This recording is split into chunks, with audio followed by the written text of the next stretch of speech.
이걸 제가 정리한 거야. 정리한 건데.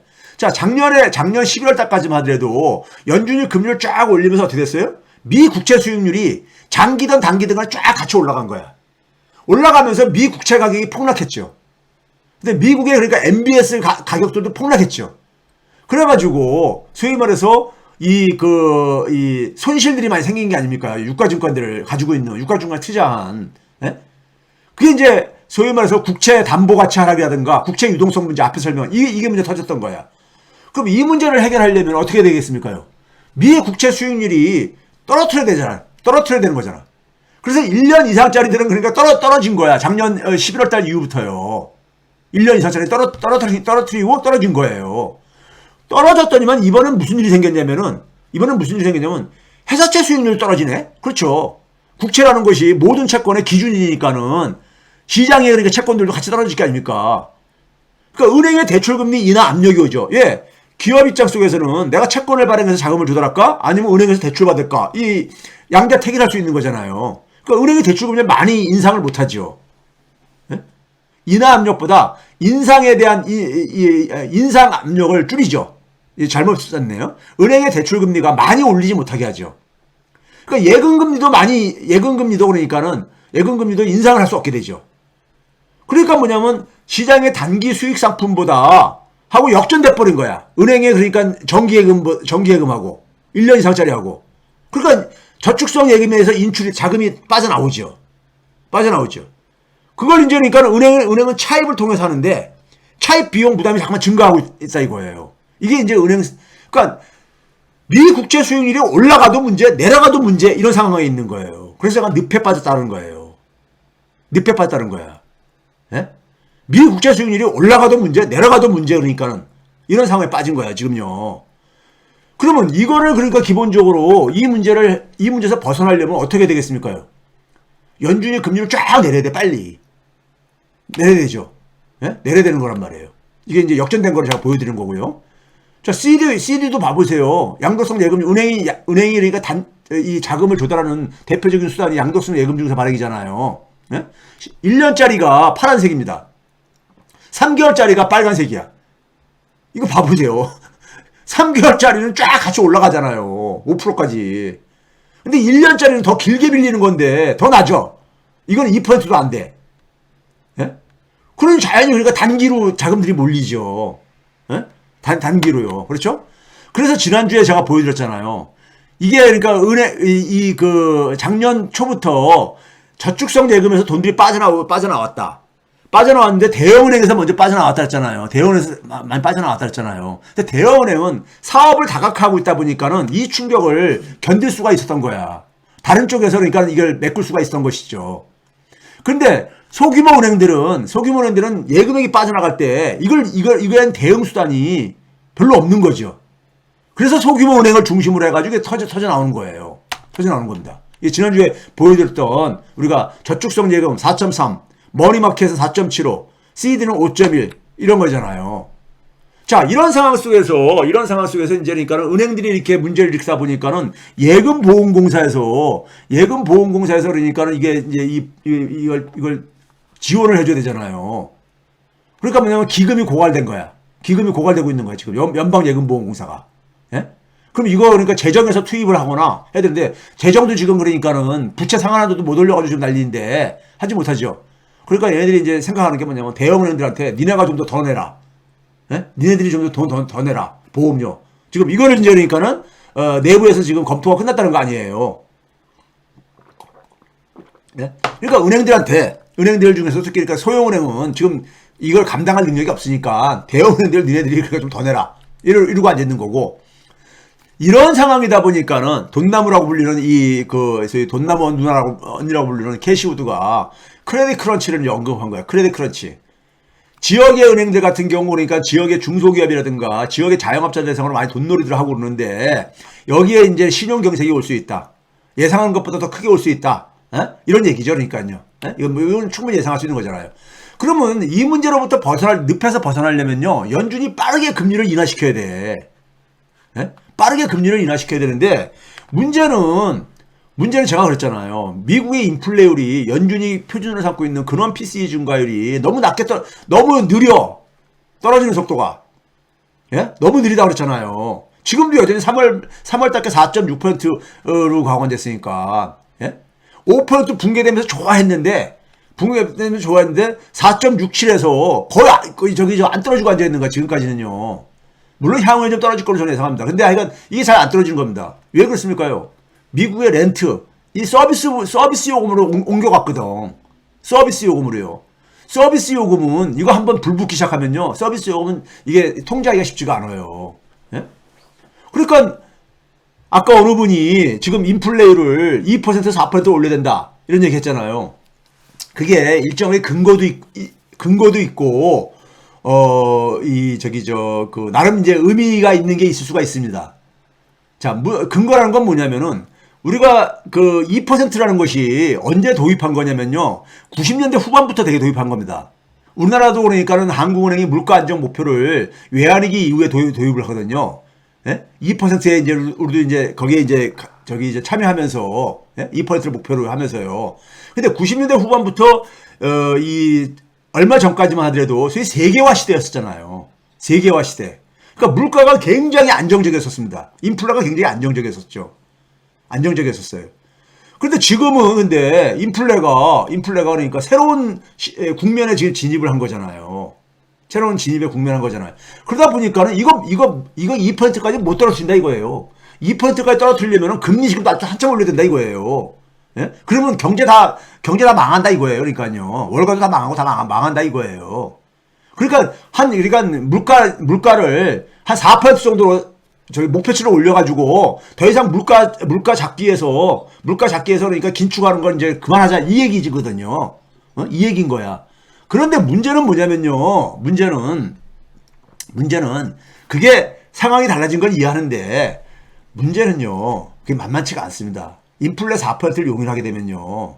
4%를 올리게 되게 되면 그 다음에 이제 뭐냐면 임금 인상률이라든가 이런 것도 같이 올라갈 게 아닙니까? 명목금리도 올라갈 수밖에 없잖아요. 예? 올라갈 수밖에 없잖아. 예? 인플레가 그러니까 계속해서 그러니까 3%든 4%들만 용인을 하게 돼버리면은, 예? 그렇잖아요. 그걸 인해 가지고 그러니까 우리가 금리 상승하는 것도 실질 금리 물론 그러니까는 조금뿐이 안 올라가겠지만은 명목금리 많이 올라갈 게 아닙니까? 예? 근데 문제는 그게 저는 해결책이 아니라고 보는 거예요. 지금 물가의 인플레의 근본적인 원인이 뭔가를 우리가 훌륭한 의사는 뭐라 했었어요? 환자가 고통당하는 근본 원인을 그러니까 해결해 줘야 되는 거잖아요. 엉뚱한 걸 실험하게 되면 환자를 더 고통스럽게 만들잖아요.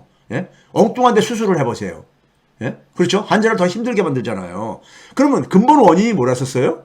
아까 제가 앞에서 얘기했잖아요. 이번에 인플레는 문명 실패, 코로나 충격이고, 그 다음에 뭐냐면 헤게모니 쟁탈전에서 소위 말해서 이 정치 실패 이런 거잖아요. 소위 비경제적인 충격인 거야. 그리고 더군다나 뭐냐면 탈중국 한다 하면서 탈세계화를 하고 있잖아요. 이거는 사실 그러니까 헤게모니 싸움이잖아요. 사실 그러니까는 스스로 그러니까 그렇게 만들어 놓은 거야. 높은 인플레를 가도록. 그러고 나서 그거를 연준한테 해결하라고 하고 앉아있는데 그런 점에서 저는 4%로 올리는 것이 해법이 될 수는 없다고 봐요. 물가 목표치를 4%로 올리는 것이 해법이 될 수는 없다고 봐요. 금리를 그러니까 더 이상 그러니까 올릴 명분은 없을지 모르겠지만은 문제는 뭐냐면 중장기적으로 잘못하면은 이런 만약 4% 정도를 용인하다가 만약에 또 한 번 그러니까 비경제적인 충격이 한번 또 와보세요.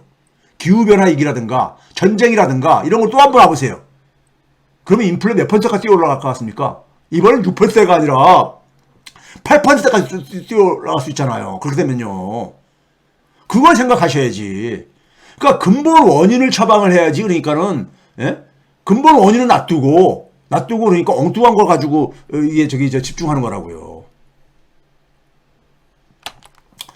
자, 거기다가 뭐냐면 지금 고용지표는 여전히 그러니까 가게 나오잖아요. 고용지표가.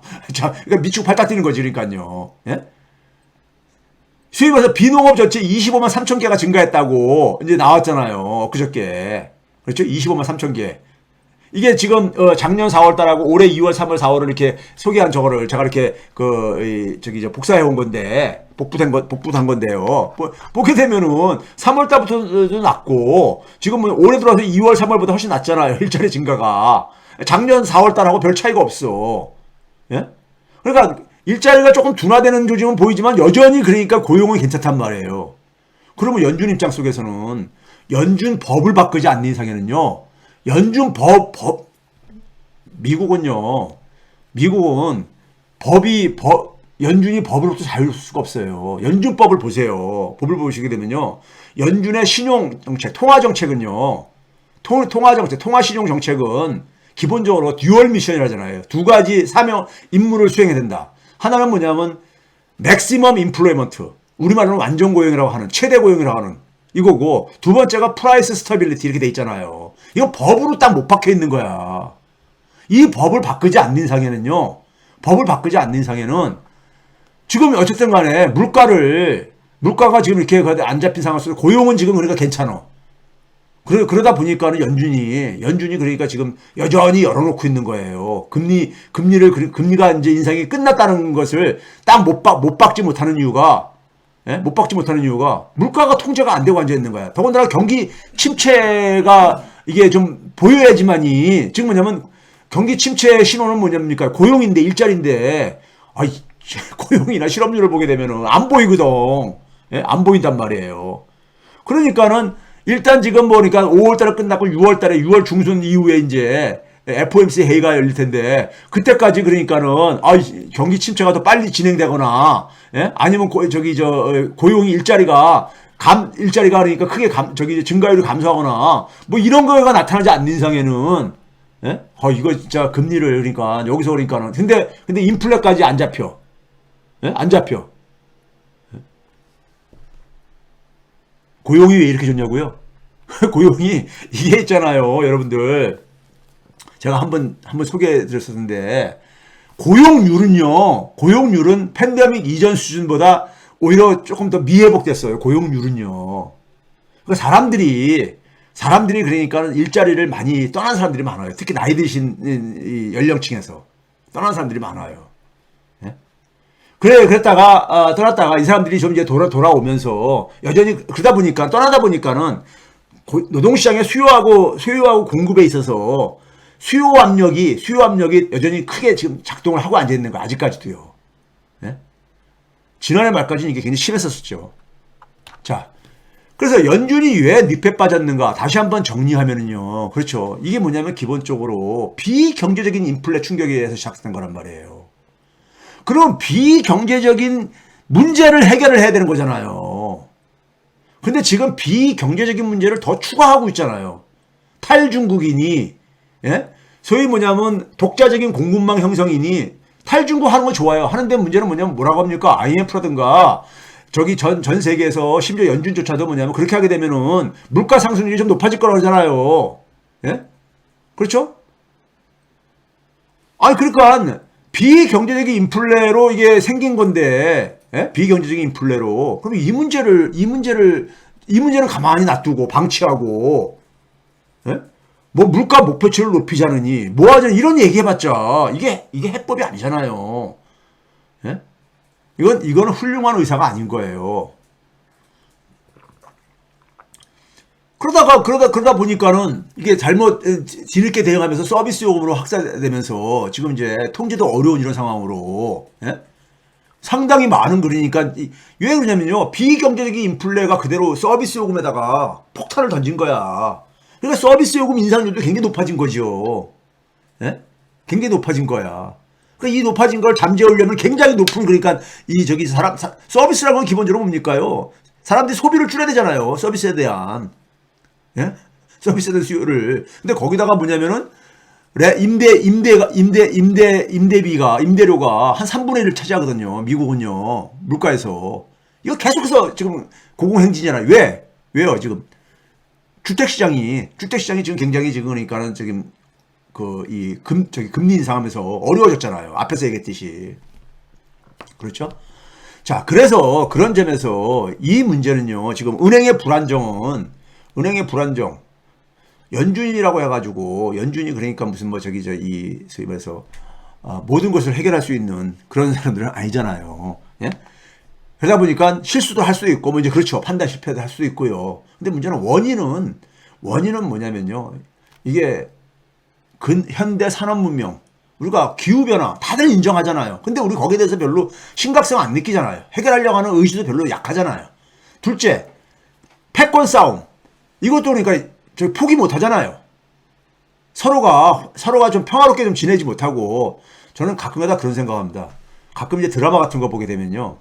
드라마 같은 거 보게 되면은, 기원 전에 보게 되면, 인간 세상이 보게 되면 맨날 서로 죽이고, 쌈하고, 전쟁하고, 칼로 죽이고, 이게 이런 거잖아요. 드라마 내용들이, 많은 드라마 내용들이요. 그렇죠? 그게 유럽을 보게 되면 영국도 한번 봐보세요. 영국도 보게 되면 로마 제국 때는 그러니까 로마 제국에다가 로마에서 점령당했다가 로마 제국 붕괴되고 난다면은 저쪽 그러니까 북방 민족들 소위 말해서 저기 뭡니까 대인족들 덴마크라든가 그다음에 네덜란드라든가 이쪽에서 아이슬란드라든가 이쪽에서 바이킹족들만 내려와 가지고 맨날 전쟁하는 얘기잖아요. 그게 소위 말해서 한 8, 900년 이전까지 그래서 우리가 흔히 말해서 8, 900년 이전까지를 중세를 암흑시기라고 우리가 표현하는 이유가 그때는 역사가 없는 거야. 맨날 전쟁하고 그랬으니까요, 그냥. 예? 하고 그랬으니까 유럽이라는 나라가요. 예? 그러다가 이제 그러니까 우리가 한 8, 900년 이후부터 소위 말해서 이제 예부로 팽창을 해나가죠. 그게 소위 이제 십자군 전쟁으로 이어진 거죠. 예? 이어진 건데. 그러니까 유럽이라는 나라가 로마 제국이 붕괴되고 난 다음부터 한 7, 800년까지는 그냥 보게 되면 그냥 맨날 전쟁이야. 사실 그 다음에 중세로 넘어와서도 계속해서 귀족 전쟁들이었잖아요. 프랑스와 영국 간의 100년 전쟁. 그러니까 서로 칼로 찔러 죽이고. 그래서 제가 앵글로 섹슨들이 보게 되면 백인들이 굉장히 잔인합니다. 잔인해. 이 식민지에서 얼마나 잔인한 짓을 많이 했는가 하면은, 예? 잔인한 게 인간이 보게 되면요. 지난 한 수천 년 동안에 별로 진화가 안 된 것 같아. 그러니까 맨날 서로 죽이고 이런 걸로, 그러니까 전쟁하고 그래가지고 근육질 자랑하는 거죠. 근육질 자랑하는 거예요. 예? 서로가 좀 그러니까 평화롭게 사는 게 아니라 예? 남의 것을 뺏으려고 하고 지배하려고 하고 하는 여기서 못 벗어나다 보니까 지금도 그런 거 아닙니까? 우크라이나 전쟁 같은 경우도 그러니까 자기 나라 국민들만 피해 안 보면은 예? 남의 나라 국민은 죽든 말든 간에 자기 나라의 이익을 위해 가지고 얼마든지 그러니까는 이용할 수 있는 거. 인간이 그러니까 자연에 대해서 똑같은 생각 아닙니까? 자연은 그러니까 얼마든지 내가 이용할 수 있다. 이거잖아요. 뭐, 우리가 동물원 같은 경우도 동물원 운영을 그러니까 이 동물들을 그러니까 사실 이렇게 가둬놓고 가는 거. 예? 야생 동물들은 그러니까 사실 야생에서 살아야 되는데 이것도 결국 뭡니까? 인간의 눈요기를 위해서 그렇게 하는 거잖아요. 인간 중심적인 저거잖아요. 예? 근데 그게 인간과 자연 간의 공존을 깨트려버리고 그게 결국 인간한테 화로 오잖아요. 화로요. 예? 화로 오잖아. 여기서 이 정도에서 아직 못 벗어나고 있는 거야. 우리 인간들이요. 예? 그렇죠? 그런 점에서 여기서 그러니까 우리가 이제 좀 더 이거를 그러니까 우리가 적어도 그러니까 지난 근대 이후에 근대가 한 1700년대, 1800년대, 적어도 1800년대부터 늦게 보더라도 1800년대 한 200년 이상을 이거 겪었으면요. 이제는 조금 더 인간이 좀, 예? 인간이 조금 더 진화해야 하는 이런 단계가 아니냐 이거예요. 예? 진화해야 되는 단계 아니야. 이게 미국이 그러니까 뭐 하면 우리는 그냥 따라야 된다는 이런 사고에 우리는 여전히 그러니까 젖어 있고요. 그렇죠?